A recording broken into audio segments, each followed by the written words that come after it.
Good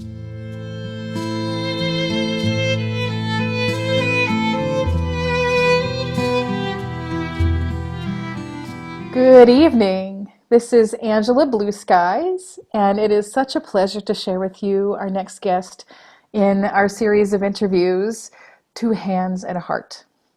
And it is my true pleasure to share with you today the wisdom and beauty of my sister Anjali. And I'm sure that she's going to share with us such amazing wisdom from the yoga tradition and from Ayurveda and just from her beautiful life of living mindfully on this planet. Anjali is an Ayurvedic consultant and maintains a private practice called Village Life Wellness. She's also the founder of Baltimore Yoga Village, which has 2 centers in Baltimore, Maryland. In addition, she founded the BY Free nonprofit to bring free wellness programs to Baltimore through the Enoch Pratt Free Libraries. Anjali is becoming a dual resident of Maryland and Auckland, New Zealand, from where she is joining us today. Anjali, it's so wonderful to be together with you today. Thank you so much for having me, Angela. Thank you. So I'm grateful for technology making it possible for us to be together like this on opposite sides of the planet and to have the opportunity to bring your ideas to the greater community online here, as you just have so much to share. And I'm wondering if you would be so kind as to open our time together with a guided meditation. Sure. Well, think about this more as just a centering, since we're all meeting in different parts of the globe and different environments, to come into anyway a space that's shared. So why don't we just bring hands near the heart? This is 2 hands and a heart, right? And you can close eyes. Allow your spine to grow up a little bit taller, or peer down toward your hands or toward the tip of your nose. And notice the feelings beneath your hands. Sensation of the clothing or your skin. And the natural movement of breath. The rise and swell of inhalation, and allowing this area beneath the hands to soften as we exhale. Inhaling together as we widen, broaden, lift, and exhale. Allow this area to soften, draw down and in. And then continue at your own pace.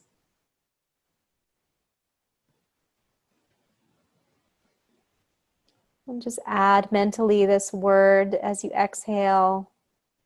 Slow.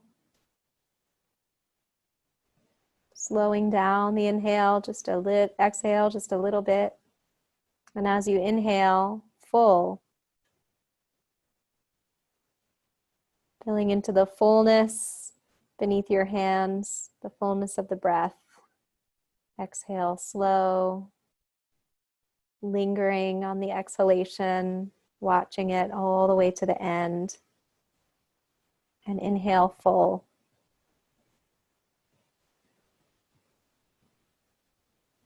And we'll continue this at your own pace as we come into just the space of the heart together, our heart, in a place where we connect, the place where our truest words come from,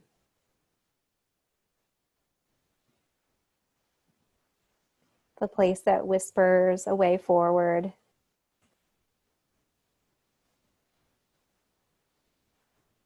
Notice the sensations in this area, even if they're unpleasant, sometimes a dull ache or a feeling of tension. Allow the breath to massage the area as we inhale full and exhale slow. and soft. And just see if that wave of breath can travel a little lower into the body. The base of the ribs or the abdomen. Join the wave, full and slow.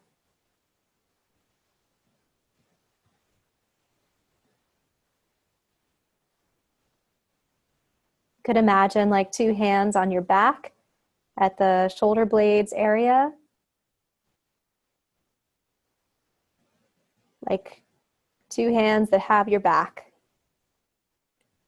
And we feel that wave in those areas as well in the back body as we inhale. A sense of fullness, expansion, widening. And as we exhale, just a little more surrender, softness, letting go.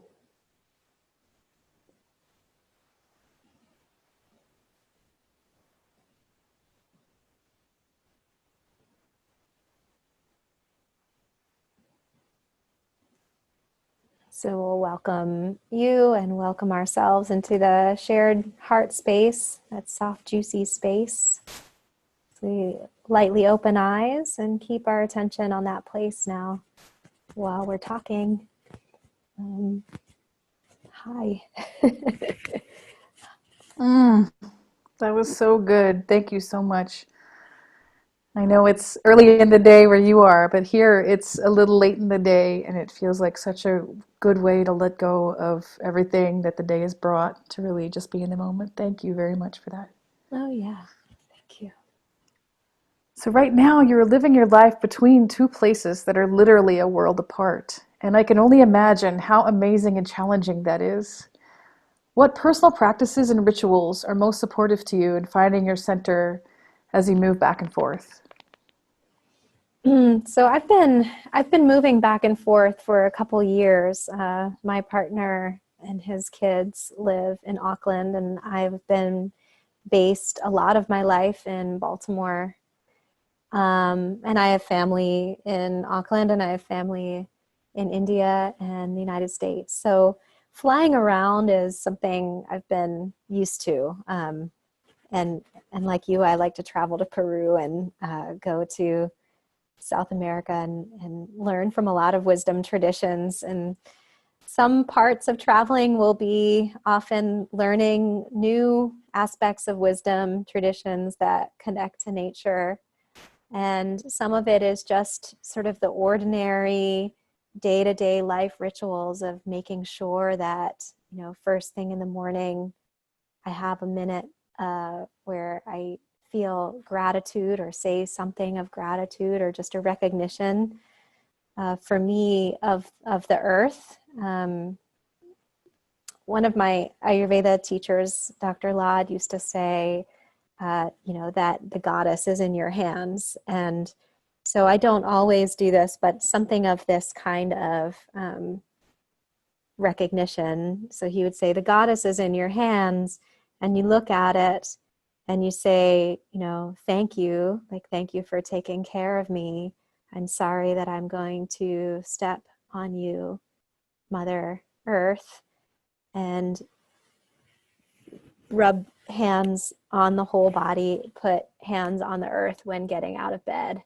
And that kind of recognition of some kind of just being like, I'm going to step, now I'm going to take a step on the earth, on the Mother Earth, and something like that. And then the just sort of daily get up, make sure I clean and have like a full bathroom routine and all of just the daily things before looking on the computer or the email or the phone or letting my attention pull out in any kind of way, just a general self-care kind of ritual. And then I always drink something hot, like hot water, to flush a little bit the digestive system and get things moving and start a day refreshed like that. Usually hot water, sometimes hot water with particular herbs or substances from the kitchen. And that will be the beginning.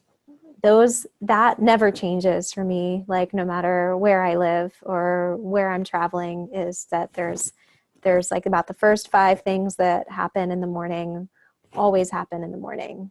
And it's really kind of like banal, like to just be like, I pee, I scrape my tongue, I brush my teeth, I drink hot water. Like this is like the order of the way that I do it first thing in the morning. But for traveling, where life can just be so chaotic and day and night can be shifted around, and there's so much to always take our attentions in especially now, that like I just do something to say like this marks the morning, and then after that, you know, spiritual practice or anything that can come, or sometimes it's just working or helping others. So a combination of like gratitude to something greater and just really simple day-to-day tasks, to clean and to nourish before engaging with the world and doing any kind of service work. So that's what I've been doing, and there's a lot of other things too, but that's like the daily, absolutely never fail morning. I love it. I love it. And I think a lot of people long for having some kind of daily routine, um, besides the like eat and work and do the same thing, rinse, repeat every day. But like what you're sharing is comforting to me because it is so simple and it is so grounded and it's anchored in just taking care of yourself in a practical way. And it's not the kind of big grandiose like morning rituals or like I start my day at 4 o'clock in the morning with 3 hours of meditation, which for a lot of people just isn't sustainable. Mm-hmm. And so I love that it's just so simple.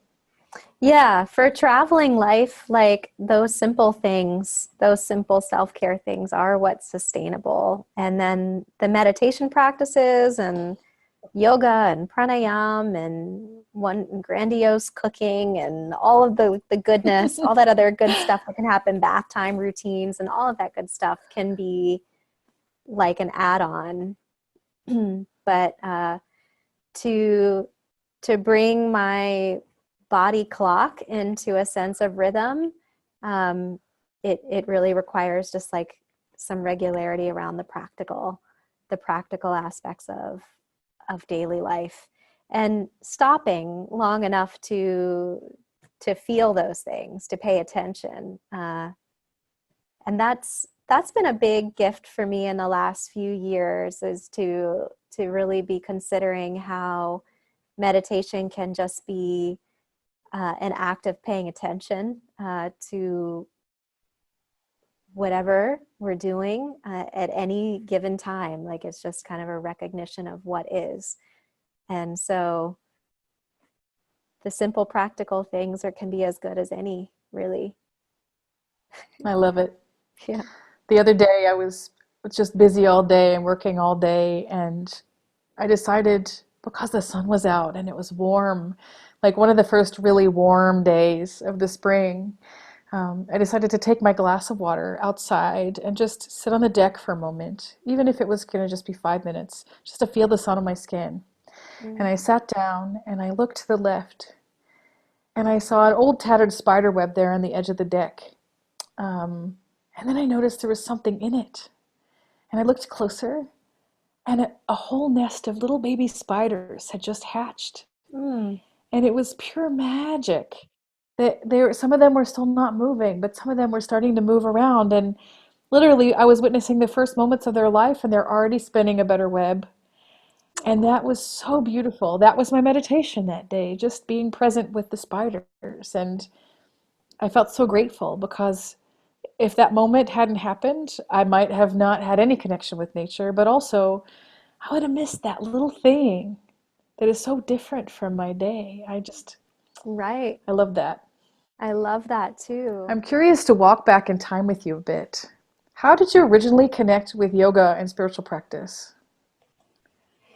Yeah, that's such a complicated question for me in a way because I have a hard time figuring out where that began. The threads of that were really, really old. I remember like feeling feelings similar to what I've come to learn about when I was really small. Like, I think a lot of children live in a much more magical kind of existence, like a much more magical world where there's less confine and more possibility, just with the development of the brain. And so I remember doing things like chanting gibberish, just, chanting what somehow came out of my mouth that I thought was the sound of the wind and would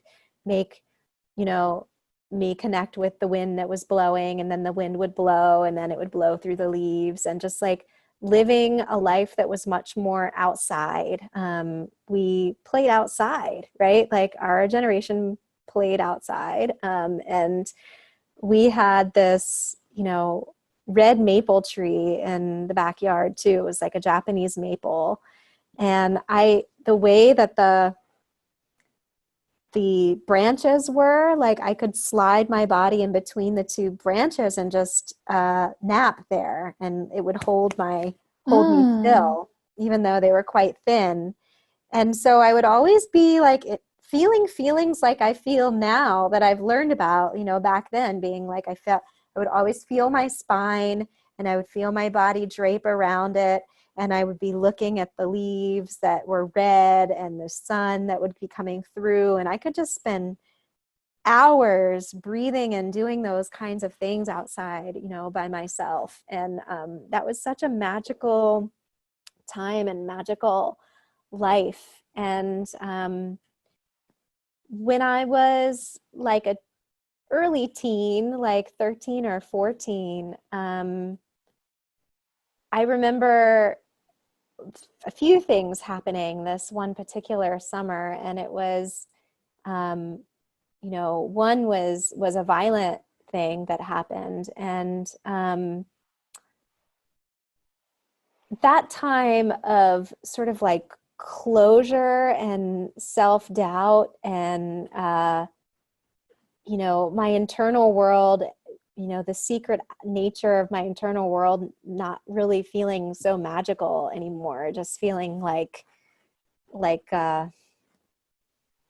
my connection to my own body, it was changed. And living in a silent space with that on one hand, and then on the other hand, I went to India for the first time, and I met my family just thereafter, and it was the first time I had met that side of my family. And so other things were also evolving. It's very hard to put my finger upon it, but it was like once I went there, um, I saw a chicken, like they sent me out. They eat meat, so they sent me for the chicken curry, and they sent me out, and I watched them kill the chicken and all that to get Mm. it.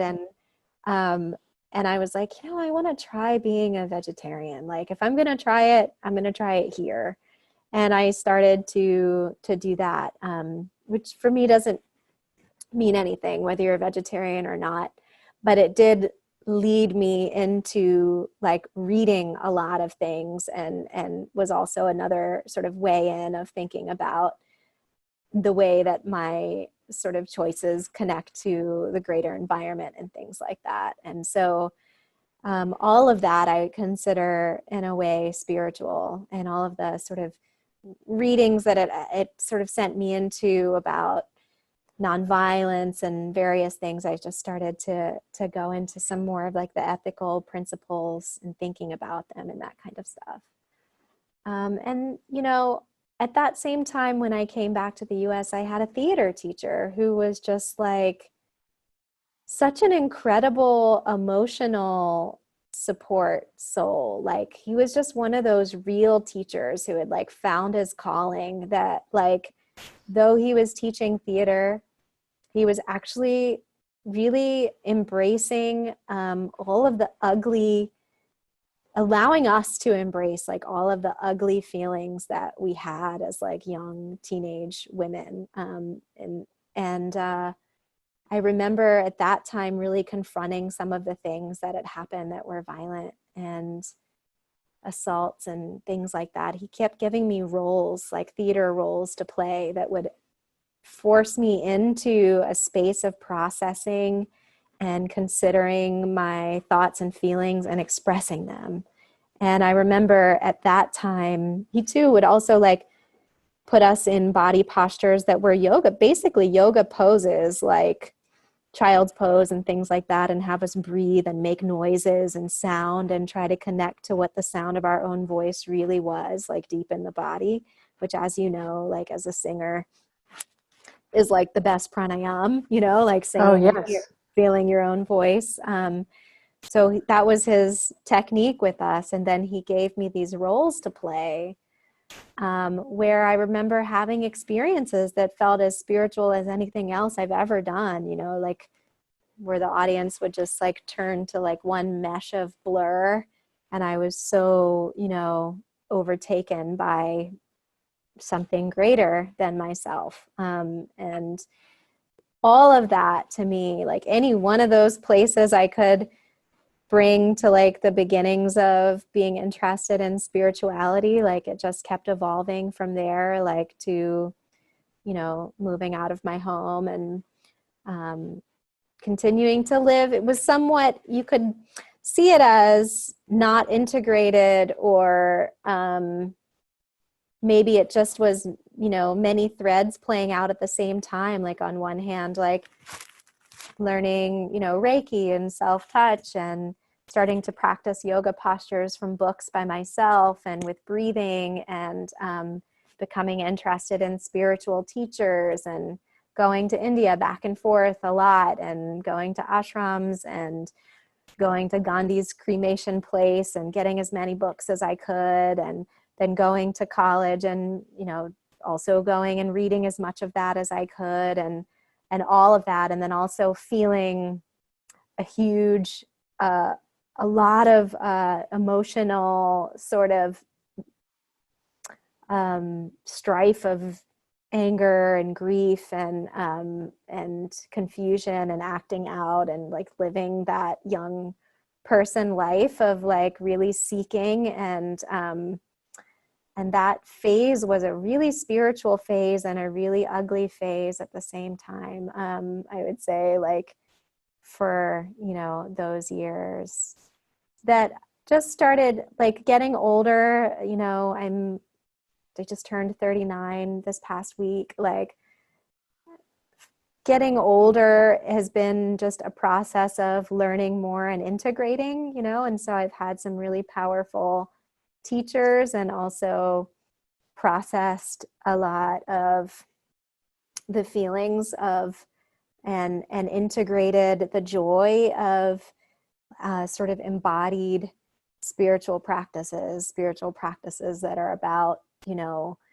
uh, acknowledging and honoring and enjoying and feeling the boundary and the boundarylessness of the body and the female body and all of the aspects of the human body, and also mind and emotions, and starting to integrate. And when I was 24, I went to an ashram in India, and that's where my life, like vocation, started to take a huge turn from theater up until that point to, you know, learning a little bit about how to teach yoga, but mostly living in a really regimented way that was so healing for me.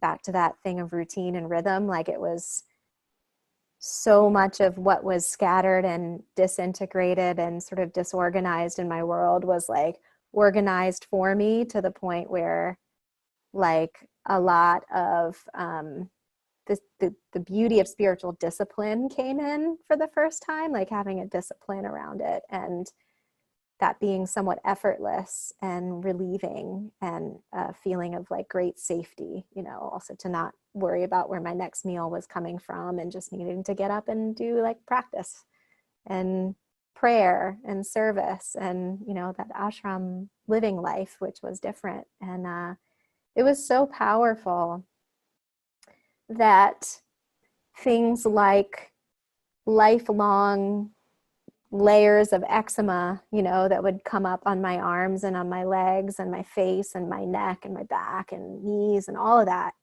went away. Like the completely Wow. went away for, after 2 weeks, and after having tried so many things, it was like on a cellular level, something changed when I went to that place, and um, got into a rhythm and a discipline with my life, to the point where I just kind of left all of my prior goals. Like I had a ticket to New York, and all of that I was going to be doing in more professional world, great recommendations and ready to go. But I left all of that, and stayed in India. And when I came back, I resettled in Baltimore and just started teaching people. And so that's where the vocation aspect of it came in a little bit. But the study and journey has been long, it's just like never ending. From Ayurveda to getting to go to Peru and experience all other kinds of medicines, and singing, and but it's a way more enjoyable and integrated process, I have to say. Like I'm happy to be 39 and feeling like there's a maturity around it all. Yeah. I love it.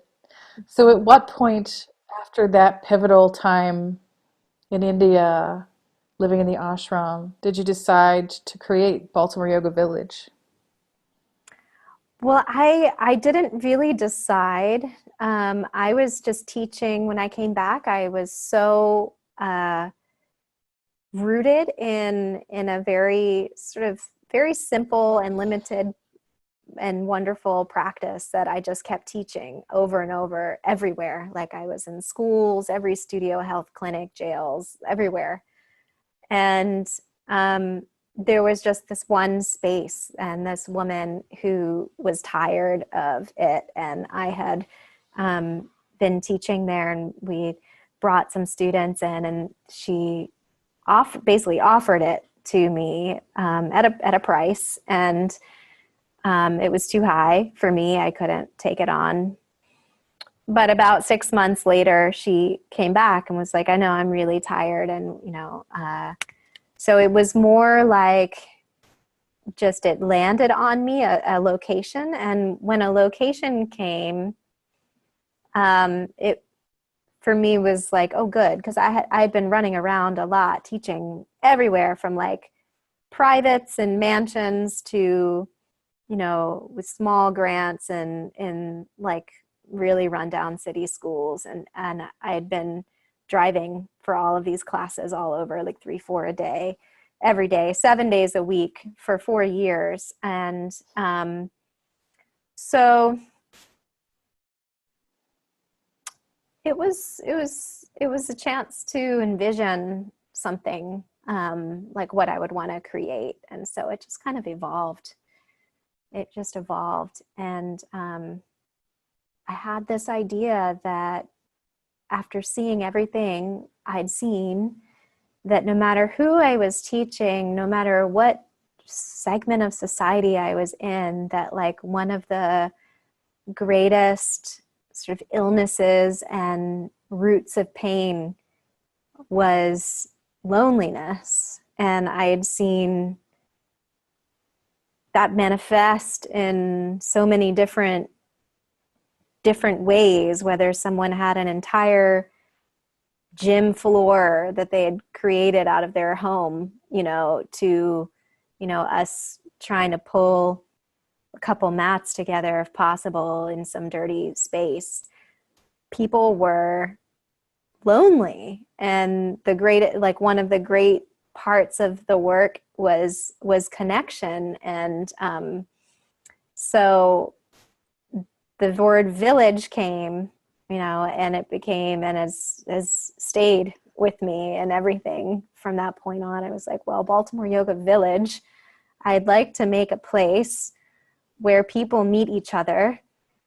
First of all, because that's going to be a huge part of it. People meet each other, and they're old and they're young, and I want wisdom shared across generations and cultures, and it just became like four walls and an idea for a while there that I put out, and I just kept putting it out, like messages about it, and seeing who turned up. Which was pretty cool to see who turned up. Met so many amazing people through that, yourself included. Absolutely. I was one of those people that turned up, for sure. Yeah.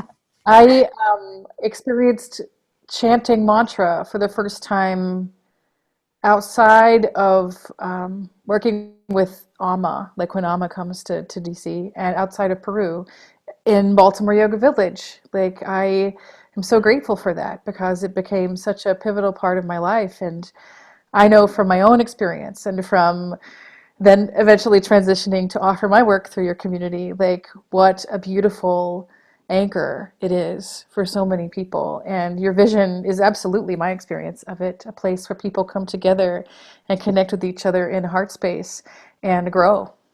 And I'm so grateful for that. I'm Mm, so glad that you found that vision in your heart and trusted it and allowed it to grow through you. mm, What an amazing gift that you brought into this world. mm.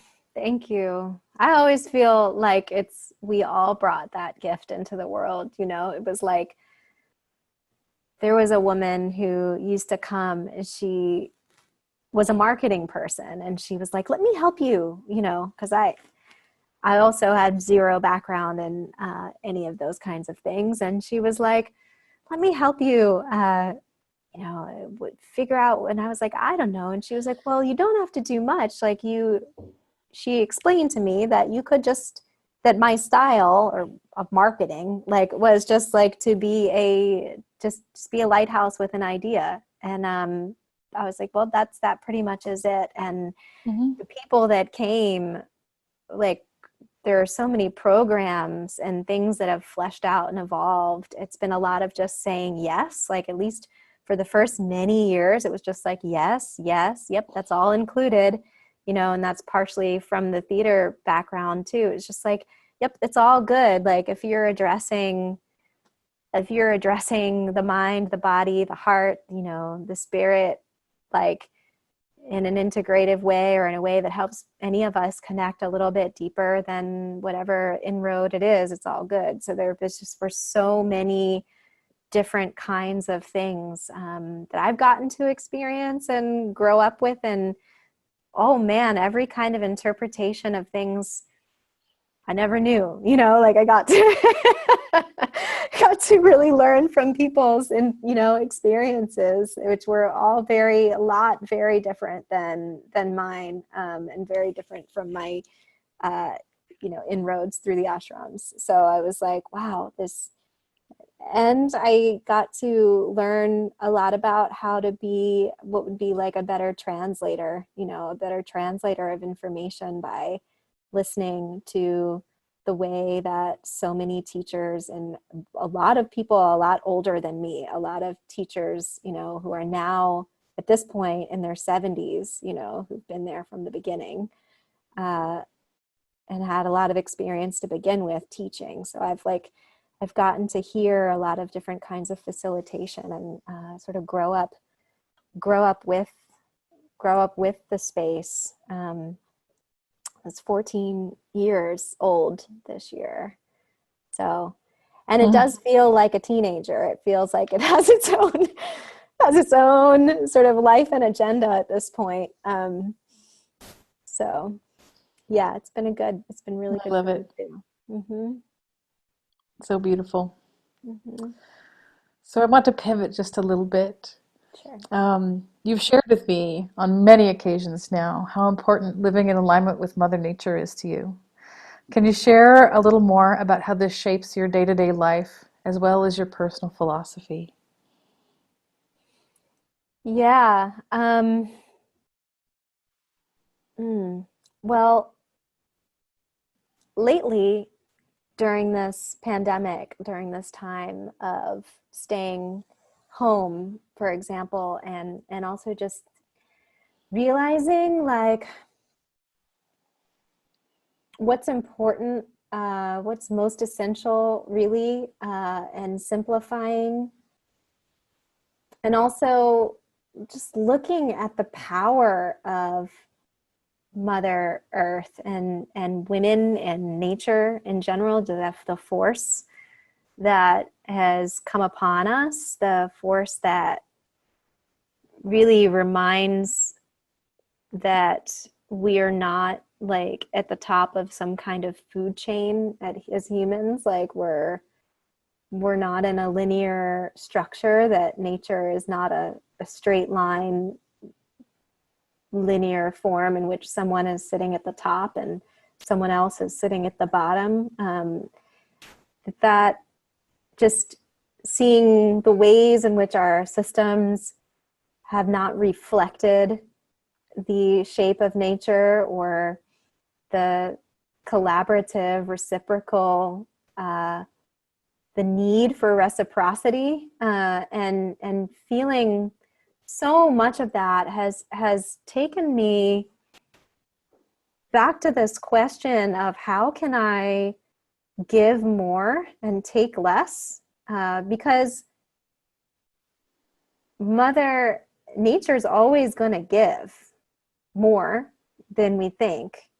I think if we give, like, well, we're always will receive. So there isn't actually a huge need to focus on taking or receiving, but more so like changing the relationship that I have and making sure that I'm aware of what I'm putting into her space and land. So for just in small ways, like I finally got my composter, and like Yes. little, like back to the practical, I'm like, seriously, like how can we be less wasteful and more in a generative giving place, like, and involved, like involved with all these beings that, like you said, the spiders, be involved with the worms and be involved with, the roots of the plants and the soil and the sod. And I I've just been gardening a lot, and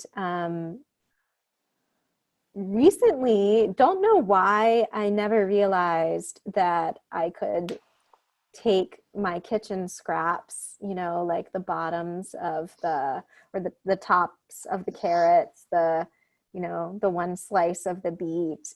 There's so many vegetables, all the greens, the celery, the silver beets, the broccoli, they all regrow. And so I've been taking the slice of like that part of the vegetable that has the little root or the little hole, or, slicing it off and rerooting my vegetables in the kitchen and then planting them. Because why I never really thought about the fact that we don't even need seeds to grow, because of course we have plants that have roots and that's what we're eating. But it just didn't occur to me that I could be regrowing my Brussels sprouts and regrowing the leeks that are growing so beautifully out back right now. And it's like from kitchen scraps. So there isn't really a need to put much in the trash can. Like, for the most part, the vegetables can be mostly regrown. And that's a generative process, right? It's like a process where my, first of all, hands get in the earth, and that's healing for me. Mm. And that's healing for anxiety and, feelings of uncertainty, to like literally just be barefoot, bare hands in the dirt and in the mud and involved with what's there. And second of all, like actually planting what then, instead of becoming waste in a landfill, becomes food.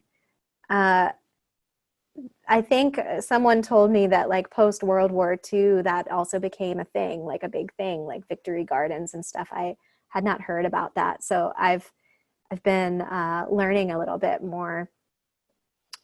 But when I think about it, I think about it like a spiritual practice. Like, oh, I'm actually wasting less, giving, and of course, we'll receive at the other end of that, because this is a circle and this is a cycle. And I think my whole life, like even if we go back to when you said like, how did this all start? Like having started, like a lot of it starting with sexual assault and just being like, whoa, like this is such a vastly different feeling than the magic I remember, like the magic just stopping for a little while there. And then like going to college and just like looking for people who really were speaking truth and finding a lot of feminism, a lot of radical feminists and poets and people. It's like this theme of mother as being a force that is so strong that in an instant, like this virus, we can get a big swift kick, a big learning, a big fast learning that's just like, there is nothing, no man-made system, no nothing that we've created that has any power in the face of this. Like, Yeah. and so she's also like this nurturing, generative force. And so for me now, like again, like the spiritual being somewhat practical, like it feels like the most healing spiritual time I have is when my hands are in the dirt and I'm also saving, keeping from throwing stuff in the trash, and I'm like in a more reverent kind of place with creating something that creates, because it's really strange, I think, that there probably have been, like cultures thousands of years ago who figured out how to use the sun and how to be in a generative relationship, like even as far as electricity goes or things like that. We're really just starting, we're just like little babies, really. The modern Western culture is actually kind of really young. And so like just starting to come to this recognition that we are nature. And so nature is a force, not a product. And we like can learn how to interact and receive and benefit so greatly from a generative connection. And that I guess is really, really strong for me right now during this like pandemic time. It always has been, but more than ever, I think when the privileges are not there as much, right? Like when, it's harder to get access to food and we have to think creatively, then we have to be in relationship with a force more powerful than we are and ask for grace and forgiveness and be more kind and collaborative. So all of that to me is about living in nature and being in nature, and then getting to feel how that impacts us as we are nature. So then getting to feel the impact of that. Yeah. So, yeah. We are nature, absolutely. And You know, I've been traveling to the Sacred Valley of Peru for 15 years now, and in the early years of going there, I would see people um, making little gestures of generosity. Like I would go to the mercado and, you know, buy my fruit, and the mamacita there would say, "Oh, uno más, another banana, another orange," and my modern Western American capitalist mind would be like, "She's just trying to get something. She's trying to overcharge me, maybe." Mm, And over time, the longer I spent there, the more I started to realize that this is this practice in Quechua called Aini, which loosely translates to reciprocity, the uh, the necessary act of giving and receiving in balance, because that's what allows life to thrive. And so when that mamacita is giving me una más mandarina, mhm, it's not it's not manipulative. That's just the sickness of Western mind. mm, And so it's an act of generosity saying, thank you, Pachamama, for the next person who comes to take this fruit from me. That gives me life, and that fruit gives them life. And so the cycle continues. And over these 15 years, as I've been in this deep study of Aini and reciprocity, it's continued to be one of the most healing things I've ever experienced in my life. Like, mhm, what does it mean to literally feel in relationship with everything? And like you're talking about composting. So we live here on the top of a mountain in West Virginia, and we have a lot of land here. And so we have a rock that we put our compost behind. And we've taken to calling it the salad bar, because that's where the deer and the raccoons and the foxes, mostly deer though, will come and pick through things. And and we love it. We have a compost bowl in the kitchen, and we dump it every day or two. We take out an offering. It's an offering to the land. Yes, absolutely. It can become something that we can use in the garden, although we haven't yet. Um, but it also feeds the animals that share this land with us, that are our closest neighbors and our joy. And it's been such a beautiful thing to not only experience acts of Aini when I'm in Peru, but to create acts of Aini here in the States, where those kind of practices are so absent. And I've seen you talking online about growing things from these little pieces of vegetable scrap, and I had no idea it was possible. And it's something that I'm hoping to learn more about, because uh, how easy is that to simply take what we have, and instead of wasting it, to allow it to continue to thrive and generate. And it's the difference between a culture of takers and a culture of givers, and like a way of connecting with the generative life force that mhm. is already the principle of everything else except for humanity. Amazing. Yes, exactly. I love hearing about Aini because I've heard that in chants and in songs so much. So I'm really happy to hear the definition of that. Makes total sense. Yeah. It's Hmm. in the Andes Mountains, and in I guess most of the Quechua speaking cultures. Um, Aini is like the ground of everything else. It is literally like the fundamental law of existence through which everything else emerges. And I Totally. think probably most of our ancestral cultures had this kind of principle, because they literally depended on the land to survive. And if the rains don't come, there's no water. There's no water to drink. There's no water to grow crops. There's no life. And if we do things that are out of balance with what generates the flow of life, we're literally killing ourselves. But in Western culture, we've gotten so far away from these ideas. And the further we get away from them, the more destructive we've become. And it's just Yeah. devastating. Not only That like was, emotionally, mentally devastating, but like we're devastating the planet. yeah.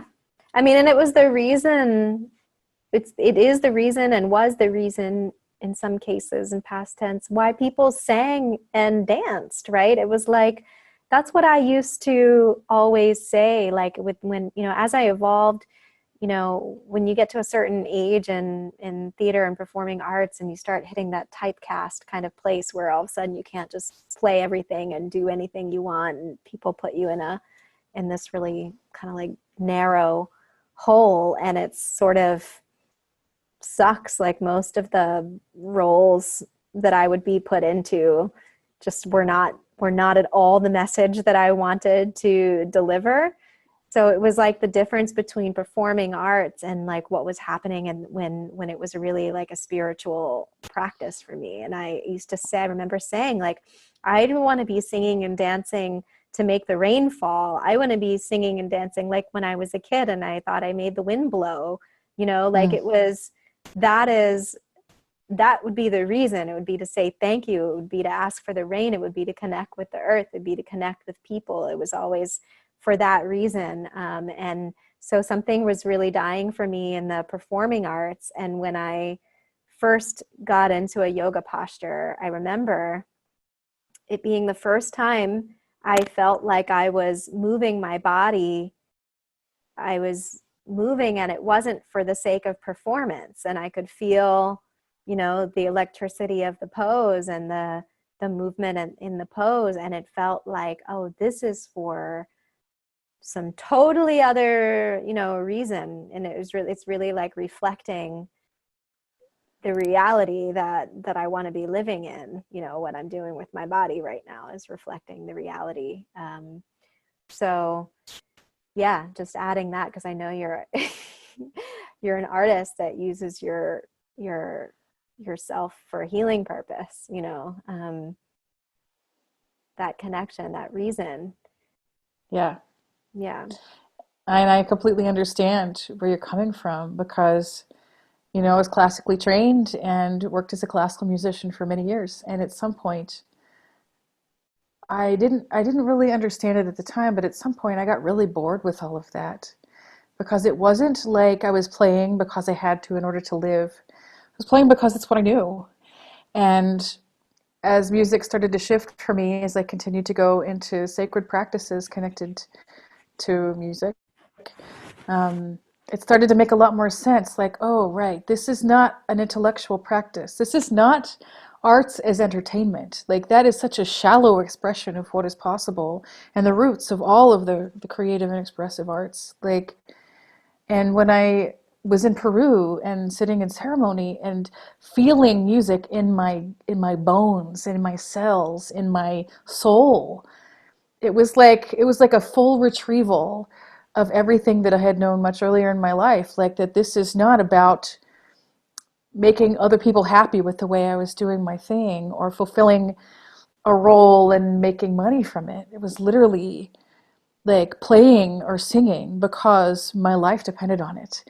And that felt much more real to me. And that's why I completely left behind everything that I did before because much like you, like I didn't want to just stand up and do what was expected.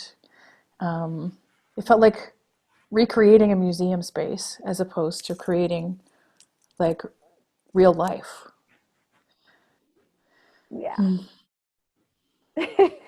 Totally. Yeah, I didn't know so much about your background as an actress before, and we've had some very similar life paths, that's for sure.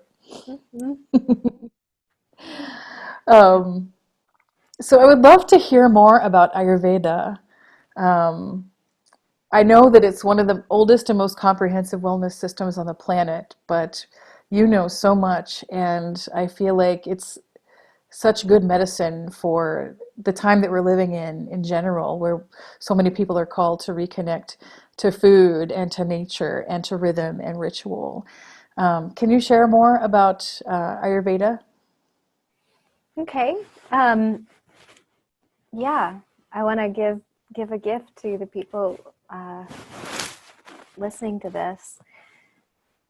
So it is such a old and beautiful system that is rooted in South Asia, but it also shares a lot of the same principles as any sort of earth medicine, any indigenous medicine that is rooted in this core concept we've been talking about human beings being a reflection of and exactly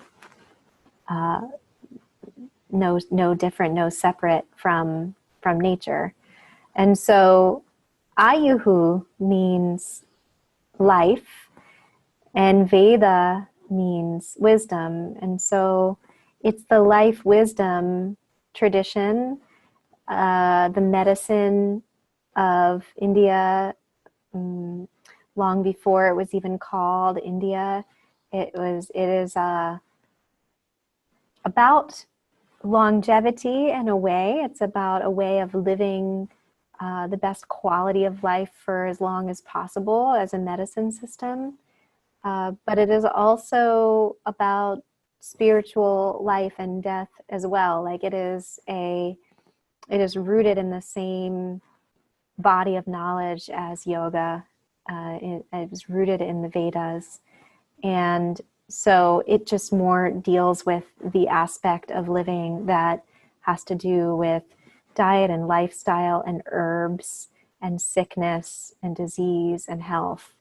And all as the ground for then living a life that has purpose, dharma, that has like a spiritual calling, a path, as well as artha, which is like making the living that you want to make, like a life of abundance, to the point of necessity, not overindulgence.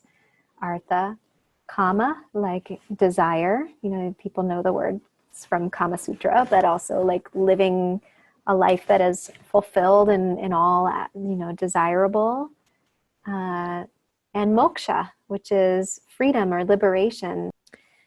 As a medical system, it is deeply rooted. It had everything that we have in Western medicine. It had pharmacology, it had toxicology, it had pediatrics, it had geriatric medicine, it had all these different segments. It had surgery, and it was a very complex medical system before colonization, in which point it became sort of an illegal practice as a medicine and became more maintained in the homes and it became more like, you know, family to family kind of passing of knowledge, as opposed to, you know, there being physicians, and there are like amazing Ayurvedic texts, thick texts to read that have diseases, descriptions of diseases that we experience now with medicines and herbs and prescriptions and things like that. Like it was an official medical system. It talks about rheumatoid arthritis. There's a view on cancer. There's, you know, diabetes broken into 20 different types. It is, Wow. yeah. And with colonization, it became illegal and went through a period where, you know, people lost a lot of trust with it, because as it became illegal and people weren't allowed to practice, it started to get mixed without any study with Western meds, and people were, you know, had like a briefcase of one thing and a briefcase of syringes and pills and unofficial doctors, and it became meshed up. And then as the Western medical system became instituted and it had lost a lot of reputation, it became very, very, very much sort of like the village people's alternative medicine, considered like that in India. But if you go back and you see those texts and learn from unbroken streams, it is still an incredible medical science. And I myself had received great healing from it before I even knew what it was, you know. Just a sidebar, like that eczema went away from living in the ashram, but it also went away because there was an Ayurvedic doctor there, and he gave me these bitter herbs to take that I still don't know what was in them. It was like 100 different herbs all combined into one that I had to take little little capfuls of before meals. And it did something. I now know a little bit more than I did then, by the taste of them, that it was very likely a medicine for my liver. And it cleaned my blood in a way that cleaned my skin. So it is it's a beautiful medical science also, with genuine Ayurvedic doctors. And so it encompasses all that part of living and being sick and being healthy and eating and cleansing. And there's also deep cleanses, like I remember being in Peru too, and just being like, oh yeah, like the deep purgation, that can come from certain plant medicines, like the deep purge. There are practices in Ayurveda for guided deep cleanses for when people have disease or at the change of season, or when anyone is vulnerable, that they can receive. That involves, massage techniques and ways of eating and all of that, in addition to, at the end, like some deep purgations. So there's 5 different ways that purgation happens. And those are the deep, deep, deep practices of Ayurveda called panchakarma. So there's like the palliative kind of care that we give ourselves, the self-care in daily living. And then there's the deep clean. It's such an amazing, more than anything, what I love teaching people is that it's a lens for seeing the world. Like it's a lens of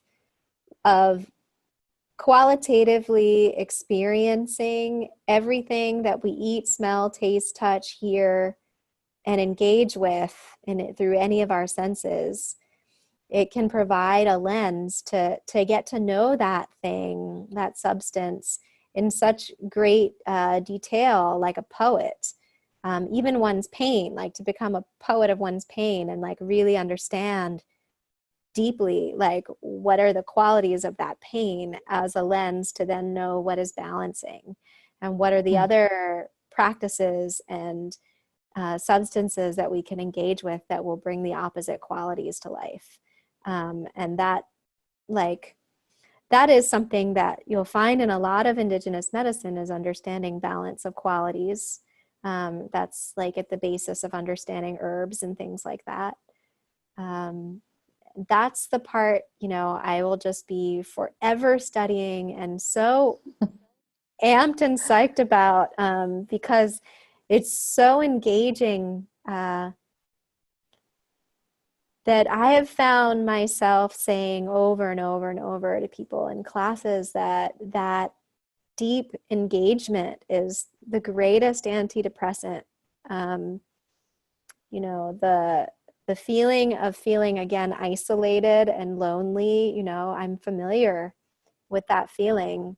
And I grew up with, family in Western medicine. My mom was in pharmacology, and my mom was on the animal testing side, and my dad was on the people testing side of Western medicine.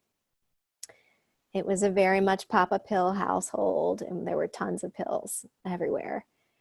And I love that. I love my family. It's all good. And it serves a place and it serves a function. And I believe in integrative medicine.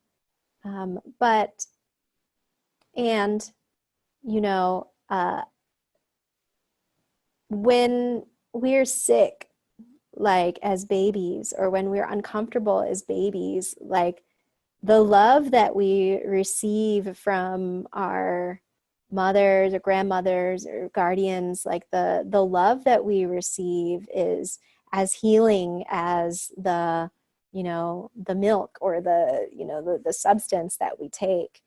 And I think, again, loneliness and isolation is such a big part of illness and disease that through Ayurveda, like I found, even if there isn't another human being around, that the engagement with my food, the engagement with the earth or the smells or the tastes, like that is so healing. And so it counteracts the feeling of isolation and disengagement and numbing that can come with depression, and can come with, and I have a lot of that in my family, clinical depression, life, 20, 30 years of being depressed at a time. And it's like, oh, not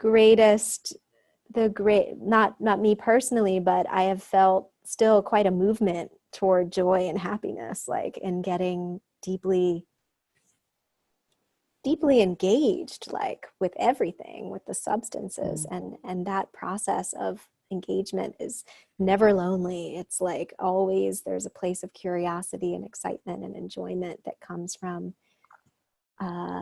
studying and learning in this way, whether it is herbs from South Asia or Peru, or the herbs that are growing in our garden, or the foods that are available. It's also a lens and a way of mindfully engaging with the world, Ayurveda, life knowledge. And then it brings the knowledge about the substances we're engaging with. So yeah, it's a huge topic. It's a big topic. It is a huge topic. Mm-hmm. And I know that it's impossible to even give more than a cursory nod at what it's about in such a short time. For people who are curious to learn more about it, what's a good starting point? Um, I'm a big fan of starting with ourselves and putting it into practice. So I'm a practical kind of learner. So for me, one-to-one consultations are great. Like having a consultation where you go directly into your own life, directly into your own daily ritual, daily schedule, and family, and all of the elements of one's own life, and then learning a little bit of the knowledge and then applying it with what's actually in your environment. I think that's a great way to learn, is to use ourselves as the, what's in the petri dish, like we are the experiment. So that is a great way of learning. And then also there's wonderful courses and stuff like that, courses and workshops to keep getting the lens on all kinds of niche topics. I do a lot of teaching. I've been teaching online during this pandemic time. It's been Oh, great. really, really, really good for me and for everyone. Like we've been meeting 3 times a week and starting to, meet in community and apply things directly to this time and place. Yeah. Amazing. Mm-hmm. Well, at the end of this video, Anjali's information for her website will be available. So if you're already thinking, how do I find that? Don't worry. It will be very easy. Thank you. My pleasure. As we continue to navigate this time of global pandemic, a lot of people continue to experience stress and anxiety connected to all the uncertainty of what is unfolding. And with all of the disciplines and wisdom that you have cultivated in your life, what helps you to find a more balanced space within yourself? Breathing, breath work, breathing practices are key, I think, for me right now, especially. It's like the way I would characterize this time is like a swift wind of change, a big wind that blows everything up in the air. And we wait for it to settle. And when there's so much change, for me, working with the breath and literally just feeling the rise and fall of my breath, and particular pranayama practices for getting, what's supposed to be moving up, what's supposed to be moving down, getting my guts right, my center right. Pranayama really does that for me. It helps me to regulate the body and also regulate my mind with anxiety. It gives It's a very present moment, easier way for me to meditate than simply sitting.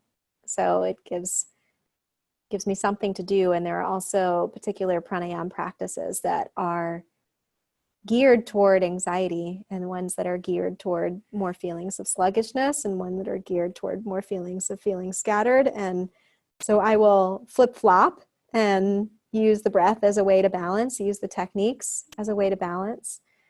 Back to what I was saying about having like a daily rhythm.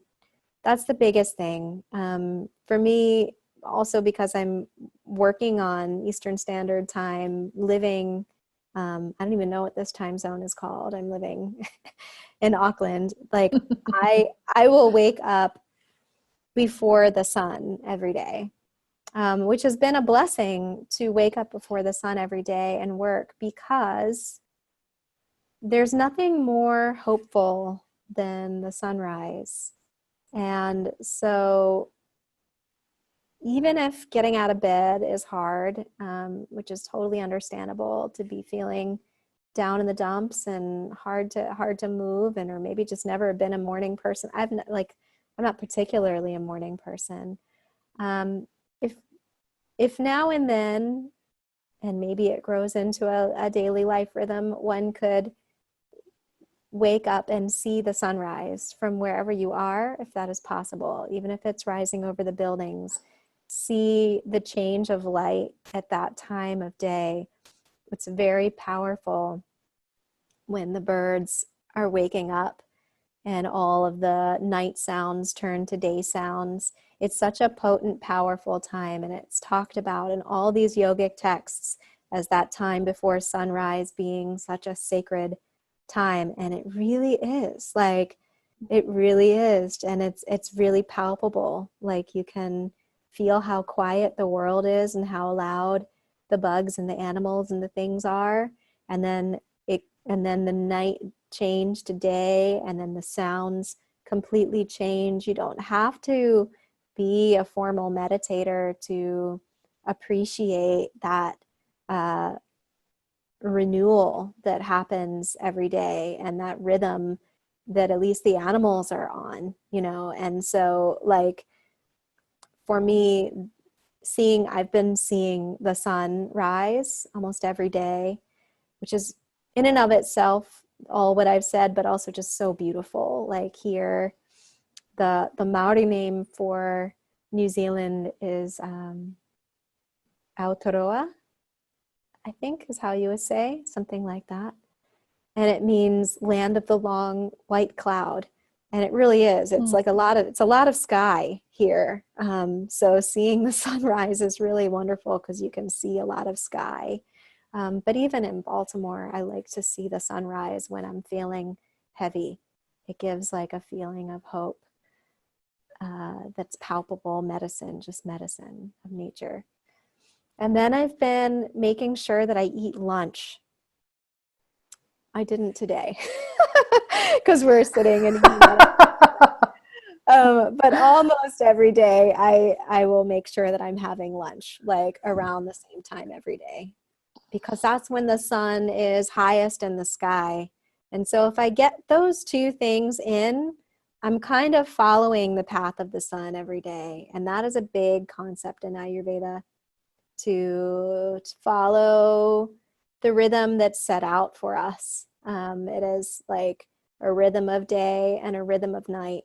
And that wave is like our heartbeat. It's like our digestive tract. It's like our sleep waves. Like, everything happens like that. So the sun is such a great marker.